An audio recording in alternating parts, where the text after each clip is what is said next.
কাজও ঠিক করে করতে পারে না আপনাদের মেয়ে। না না ঠিক আছে, ভুল করে হয়তো হয়ে গেছে। চুপ করুন তো, যা শিক্ষা দিয়েছেন আপনারা তা দেখাই যায়। মা তোমরা এখন যাও, অন্য একদিন এসো। এর প্রতিশোধ আমি রাস্তার মাঝখানে নেব। বলছি আমার ননদ টুম্পার বন্ধু না তুমি? 500 টাকা দেবো, একটা ইনফরমেশন দিতে হবে।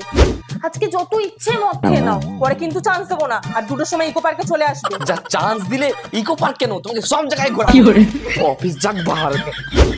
বৌমা এখানে কেন নিয়ে এলে? ওই দেখুন আপনার মেয়ে কলেজে না গিয়ে পার্কে এসে বসে আছে।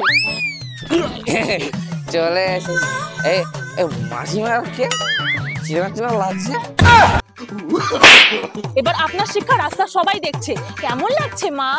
ভুল হয়ে গেছে বৌমা, আমাকে ক্ষমা করে দাও।